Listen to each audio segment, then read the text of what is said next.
Assalamu alaikum students, welcome to Ford Public School e-learning classes. I am your physics teacher Aqsa and today we will discuss example 12.9 and also numerical questions of your exercise. Book के page number 98 पे आपके पास example 12.9 है. World's largest telescope, the largest optical refracting telescope in the world is located at the Yerkes Observatory in Wisconsin. The objective lens has a focal length of 19 meter and the eyepiece has a focal length of 10 centimeter. Calculate the total magnifying power of this telescope. Estimate the length of the telescope. ठीक है, आपने total angle magnification को find करना है, angular magnification को along with the length of telescope capital L. अब आपको given है focal length of objective FO 10 centimetre और focal length of eyepiece 19 metre. तो आप ऐसे करें कि FO को पहले जो है 10 सेंटीमीटर से आप मीटर्स में कन्वर्ट कर लें. तो हमारे पास 10 centimetre is equal to 0.10 metres. ठीक है, या हम कहते हैं कि ये हमारे पास 10 × 10⁻⁻² मीटर्स है. तो अगर हम देखें तो ये हमारे पास 0.10 मीटर्स के इक्वल है. ठीक है, एंगुलर मैग्निफिकेशन ME की वैल्यू, M थीटा की वैल्यू कैलकुलेट करनी है और अप्रॉक्सीमेट लेंथ की वैल्यू कैलकुलेट करनी है. अब solution, the magnification of the telescope is M theta equals to -FO divided by FE. हमने लास्ट लेक्चर में टेलीस्कोप के लिए ये फार्मूला स्टडी किया था.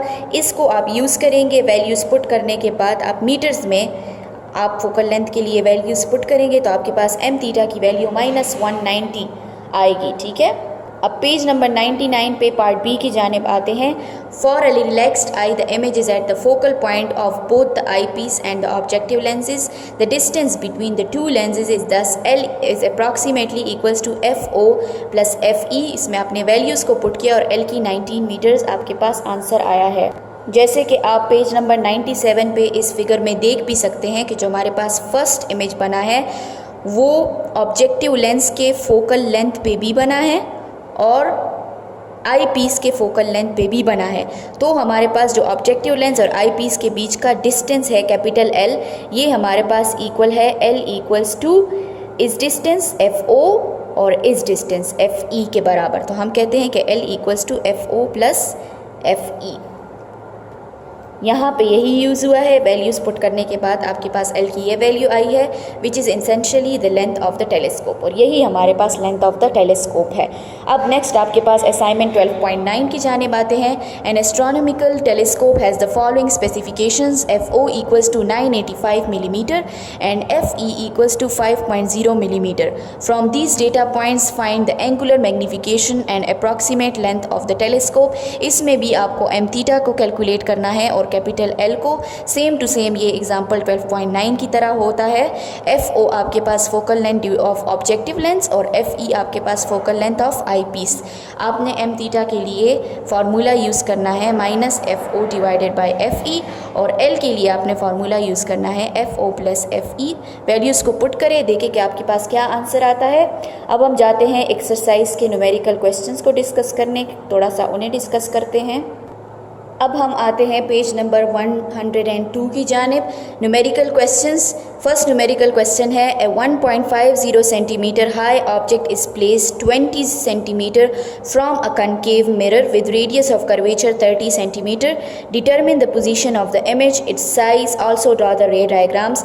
आपके पास जो है ऑब्जेक्ट हाइट गिवन है, यहाँ पे आपके पास जो है ऑब्जेक्ट डिस्टेंस गिवन है. ठीक है, कनकेव मिरर से रेडियस ऑफ कर्वेचर आपके पास गिवन है 30 सेंटीमीटर और आपने फाइंड करना है position of the image. Position of the image आपने फाइंड करना है DI. इसकी साइज़ मतलब कि आपने DI के साथ साथ HI को फाइंड करना है और इसके लिए रे डायग्राम भी बनाना है. अब ये प्रॉब्लम जो है ये हमारे पास पेज नंबर 61 पे मिरर इक्वेशन से रिलेटेड है. ठीक है, इसके लिए आप फार्मूला जो यूज़ करेंगे वो आपके पास ये वाला फार्मूला है 1/f equals to 1/do plus 1/di. यहाँ से आपके पास di की वैल्यू आ जाएगी. अब di की वैल्यू आने के लिए आप देख सकते हैं कि हमारे पास जो फोकल लेंथ है वो भी मिसिंग है, तो उसके लिए आपके पास रेडियस ऑफ कर्वेचर गिवन है और हमें पता है कि कनकेव मिरर के लिए जो radius of curvature focal length है वो हम r/2 से फाइंड कर सकते हैं। ठीक है, यहाँ पे पॉजिटिव साइन लगता है r/2 कॉनकेव मिरर के लिए। यहाँ से आप फोकल लेंथ कैलकुलेट कर लेंगे, फिर इस फार्मूला में पुट करने के बाद आपके पास di की वैल्यू आ जाएगी। अब hi रह गया, तो hi के लिए हमें पता है कि हमारे पास hi divided by ho equal है di डिवाइडेड बाय do के। इस फार्मूला को हम जब hi के लिए सेट करेंगे तो हमारे पास hi equals to di by do multiply by ho। इस फार्मूला से आप hi की वैल्यू भी कैलकुलेट कर सकते हैं। ठीक है, अब सेकंड न्यूमेरिकल की जाने बातें हैं। अ candle of height 8 centimetre is located at a distance of 300 millimetre from a convex mirror. It's virtual image is formed behind the mirror at a distance of 3 cm from the pole or vertex. Find the focal length of the mirror and height of the image formed.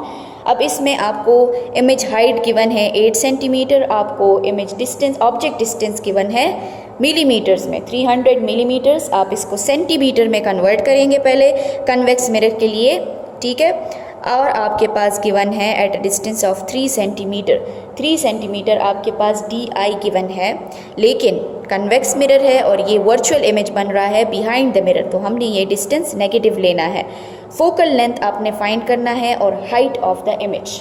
Focal length और height of the image ये दोनों unknown है जिसे आपने find करना है। तो focal length तो आप इसी फार्मूला से ही फाइंड करेंगे। ये प्रॉब्लम भी पेज नंबर 61 पे मिरर इक्वेशन से रिलेटेड है। फोकल लेंथ को आप इस फार्मूला से फाइंड करेंगे और hi को फाइंड करने के लिए यहाँ यही फार्मूला सेम टू सेम यही फार्मूला आप यूज़ करेंगे, तो आपके पास hi की भी वैल्यू आ जाएगी। अब जाते हैं न्यूमेरिकल नंबर 3 की जानिब। Calculate the speed of light in zircon with index of refraction n equals to 1.923 a material used in jewellery to replicate diamond. ठीक है, अब ये जो हमारे पास है पेज नंबर 71 पे एग्जाम्पल 12.3 और असाइनमेंट 12.3 ये प्रॉब्लम इससे रिलेटेड है।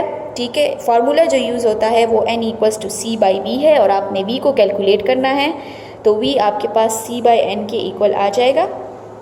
ठीक है, स्पीड ऑफ लाइट आपको पता है कि 3 × 10⁸ मीटर पर सेकेंड के इक्वल है और रिफ्रैक्टिव इंडेक्स आपके पास इंडेक्स ऑफ रिफ्रैक्शन गिवन है 1.923। वैल्यूज़ को पुट करने के बाद आप कैलकुलेट करें कि आपके पास क्या वैल्यू आती है। अब आते हैं पेज नंबर 103 की जानिब। Numerical number 4। A light ray strikes an air water surface at an angle of 46 degree with respect to the normal. The refractive index of water is 1.33। Find the angle of refraction when the direction of the ray is from air to water and from water to air. पहले आपके पास रे air to water जाएगा और फिर water to air, तो आपने दो cases के लिए इस न्यूमेरिकल को सॉल्व करना है। ये numerical page number 70 Snell's law से रिलेटेड है। एग्जाम्पल 12.4 और असाइनमेंट 12.4 जो हमने किए थे उससे भी रिलेटेड है, उसकी तरह से होते हैं। ठीक है, अब इसमें आपके पास जो है एंगल ऑफ इंसिडेंस गिवन है 46 डिग्री और आपके पास जो है वाटर के लिए रिफ्रैक्टिव इंडेक्स हम कहते हैं कि NW आपके पास इक्वल है 1.33 के, और एयर का हमें पता है कि हमारे पास जो रिफ्रैक्टिव इंडेक्स है एयर के लिए वो 1 है, तो हम N1 ले सकते हैं फिर फर्स्ट केस में, या फिर आप NA ले लें। फर्स्ट केस में हमारे पास जो N1 होगा वो एयर होगा और N2 हम वाटर के लिए लेंगे, और सेकंड केस में फिर N1 हम वाटर के लिए लेंगे और N2 जो है वो एयर के लिए लेंगे। और फार्मूला जो इसके लिए हम यूज़ कर रहे हैं वो है N1 sin θ1 equals to N2 sin θ2, और इसको हम I से रिप्लेस कर सकते हैं, इसको R से, और फर्स्ट केस में इसको एयर से और इसको वाटर से। तो आपने θr को फाइंड करना है। θr को फाइंड करने के लिए आप जो है इस फार्मूला को सेट करेंगे, तो आपके पास क्या आएगा कि θr के लिए sine inverse NA sine of θi divided by NW। यहाँ से आप इसको कैलकुलेट कर सकते हैं एंगल ऑफ रिफ्रैक्शन को। अब दूसरे केस के लिए आप खुद देखें कि कैसे करेंगे। आपने N1 मीडियम को वाटर लेना है और N2 को एयर लेना है और इसी तरह से कैलकुलेट करना है। ठीक है, अब आते हैं न्यूमेरिकल नंबर 5 की जानिब। An optical fibre is made from flint glass with index of refraction 1.66 and is surrounded by a cladding made of crown glass with index of refraction 1.52। What is the critical angle. Critical angle आपने find करना है।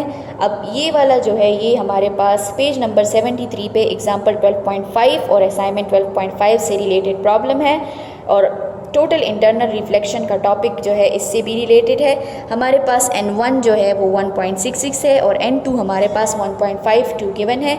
आपने theta सी को calculate करना है और हमें पता है कि जो साइन ऑफ थीटा सी है वो इक्वल है n2/n1 के।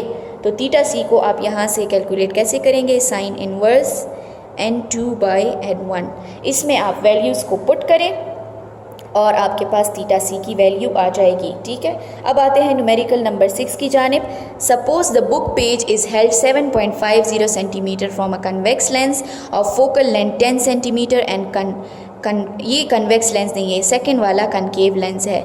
ठीक है, इसको आप ठीक करें, concave lens of focal length -10 centimetre, क्योंकि हमें पता है कि कनकेव लेंस हमारे पास डाइवर्जिंग लेंस है तो उसका फोकल लेंथ भी हम नेगेटिव ले रहे हैं। What magnification is produced in each case. ठीक है, मैग्नीफिकेशन आपने फाइंड करनी है। ये हमारे पास पेज नंबर 81 पे लेंस इक्वेशन से रिलेटेड है, एग्जाम्पल 12.6 और असाइनमेंट 12.6 को अगर आप देखेंगे तो ये प्रॉब्लम उसकी तरह है, वहीं से आपको हेल्प मिलेगी ये प्रॉब्लम सॉल्व करने में। अब मैग्नीफिकेशन के लिए मैं आपको फार्मूला बता देती हूँ कि m = -di/do और हमारे पास di जो है ये भी अननोन है, तो आप लेंस इक्वेशन को यूज़ करेंगे 1/f = 1/do + 1/di। यहाँ से आपको di की वैल्यू मिलेगी, इसको इसमें पुट करेंगे तो आपके पास मैग्नीफिकेशन की वैल्यू आएगी। अब आते हैं प्रॉब्लम नंबर 7 की जानिब। Gulalai is viewing a flea using a magnifier with f = 3.0 centimetre. If her near point is at n = 25 centimetre then calculate the maximum magnification she can get. Page number 91 पे हमने पढ़ा था angular magnification and simple microscope, उससे related ये problem है। Example 12.7 और assignment 12.7 दोनों इसी प्रॉब्लम की तरह ही है। आपके पास जो है आपने जो है मैग्नीफिकेशन को फाइंड करना है, तो हमें पता है कि नियर ऑब्जेक्ट्स के लिए जो मैग्नीफिकेशन का फार्मूला है वो हमारे पास 1/f + 1 के इक्वल है। इसमें आपने वैल्यूज़ को पुट करना है और वैल्यूज़ जब आप पुट करेंगे तो आपके पास वैल्यू आ जाएगी, आंसर आ जाएगा मैग्नीफिकेशन के लिए कि क्या आता है। अब लास्ट प्रॉब्लम है, a telescope has a magnification of 40.0 and a length of 1230 millimetre. What are focal lengths of the objective and eye piece. ये जो हमने लास्ट टॉपिक पेज नंबर 97 पे पढ़ा था रिफ्रैक्टिंग टेलीस्कोप, ये उससे रिलेटेड है। आप इसके लिए एग्जाम्पल 12.9 और असाइनमेंट 12.9 को भी देख सकते हैं। लेकिन इसमें एक बात है कि हमारे पास मैग्नीफिकेशन के लिए जो हम फार्मूला यूज़ करते हैं वो हम यूज़ करते थे m θ = -FO/FE। और आप देख सकेंगे कि एग्जाम्पल 12.9 में और असाइनमेंट 12.9 में हमारे पास मैग्नीफिकेशन की वैल्यू नेगेटिव आ रही थी। ठीक है, लेकिन यहाँ पे ये वैल्यू पॉजिटिव है, तो हम जो है अपनी आसानी के लिए इस फार्मूला से ये नेगेटिव साइन हटा देते हैं, m θ = FO/FE। ठीक है, फाइंड आपने focal length of the objective and eye piece करना है। तो हम क्या करते हैं कि आपके पास मैग्नीफिकेशन गिवन है और इस दफ़ा आपके पास मैग्नीफिकेशन गिवन है m θ की वैल्यू और l की वैल्यू, ये दोनों नोन है, और FO और FE आपने फाइंड करने हैं, ये दोनों अननोन है। ठीक है, और लास्ट जो हमने पढ़ा था एग्जाम्पल 12.9 और असाइनमेंट 12.9 उसमें आपने ये कैलकुलेट करना था, ये गिवन होता था। तो हम क्या करते हैं कि सबसे पहले हमने ये फार्मूला लिखा है, इसको FO के लिए अगर हम अरेंज करें तो हमारे पास FO = m θ + FE। इसको हमने इक्वेशन नंबर 1 का नाम दिया। हमें पता है कि L = FO + FE के इक्वल है। ठीक है, इक्वेशन नंबर 2 का नाम हमने इसे दे दिया।